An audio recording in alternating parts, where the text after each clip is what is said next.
Nabi Muhammad sallallahu alaihi wasallam pernah bersabda dalam hadis yang dikeluarkan oleh Imam Abu Dawud, At-Tirmidzi dan lain sebagainya. Wal hadisus sahih. Beliau mengatakan, afdalul jihad kalimatul haqqi inda sultani jair. Jihad yang paling afdal, jihad yang paling utama adalah apa? Menyampaikan kalimat yang hak, kebenaran kepada pemimpin yang jelas-jelas kezalimannya dan kita tahu bagaimana kedudukannya. Seseorang yang berani menyampaikan kalimatnya hak kepada seorang pemimpin, dia tahu risikonya mati ataupun penjara. Tapi disampaikan, itulah seafdal jihad. Tetapi ma'asyiral muslimin, dalam menyampaikan ini ada beberapa catatan. Memberikan pesan, Al-Imam Sufyan Ats-Tsauri rahimahullah taala mengatakan, la ya'muru bil ma'ruf wa yanha 'anil munkar. Tidak boleh mengajak manusia kepada kebaikan, mencegah manusia dari kemungkaran, terutama kepada para pemimpin-pemimpin.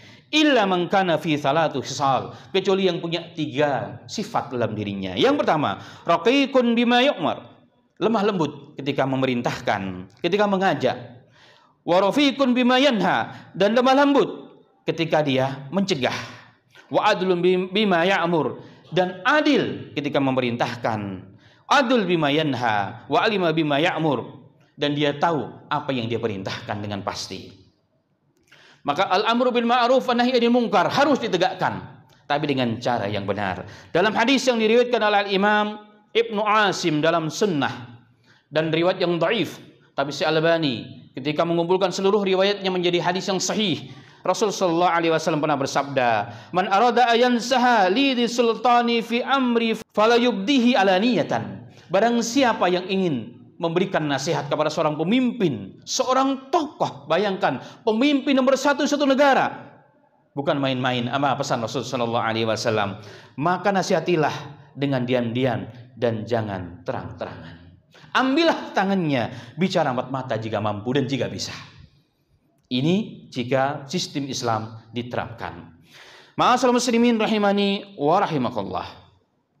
Dikisahkan ada seorang ulama yang sudah begitu capek menghadapi kezaliman seorang pemimpin. Dia minta fatwa kepada ulama-ulama yang lain. Bolehkah aku mengkritik ulama ini, mencegah ulama ini dengan cara yang kasar? Apa kata para alim ulama? Tidak boleh. Kenapa? Karena sesungguhnya kamu tidak lebih baik dari Musa alaihi salatu wassalam, dan raja ini tidak lebih buruk dari Fir'aun anatul alih. Sedangkan Allah sendiri memerintahkan kepada Musa dan Harun ketika diperintahkan untuk mendatanginya, untuk berdakwah. Apa kata Allah? Idhaba ila Fir'aun innahu tagha faqula lahu qawlan layyina la'allahu yatadakkaru aw yakhsha.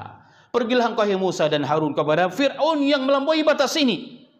Katakanlah kalau kalian berdua dengan perkataan yang lainnya yang lemah lembut, semoga dia ingat kepada Allah, ingat akhirat, atau dia takut kepada Allah Subhanahu wa taala.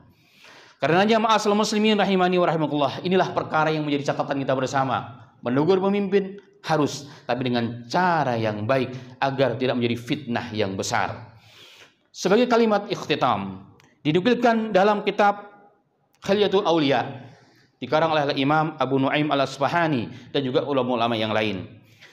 Berkata Imam Fudail bin Iyad rahimahullahu taala, beliau mengatakan, "Lau kanat li da'watun mustajabatun lam aj'alha ila al-imam, li'anna Allah idza aslaha al-imam amana al-ibad wal bilad." Seandainya Allah memberikan aku doa yang mustajabah, aku tidak akan gunakan ini kecuali mendoakan seorang pemimpin. Kenapa? Jika Allah memperbaiki seorang pemimpin, maka pemimpinnya baik, negara pun akan aman, bangsanya pun akan tentram.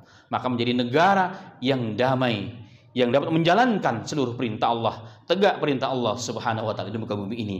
Maka ma'asyiral muslimin, kalau untuk doa kepada diri kita sendiri penting, itu untuk urusan kita, keluarga kita, maka mendoakan para pemimpin kita dengan doa kebaikan, satu kewajiban bagi seorang muslim. Agar apa? Allah perbaiki seorang pemimpin, maka Allah perbaiki bangsa dan negaranya, karena kebijaksanaan politiknya di tangan seorang pemimpin, bukan di tangan kita. Semoga bermanfaat bagi kita semuanya. Amin amin ya rabbal alamin.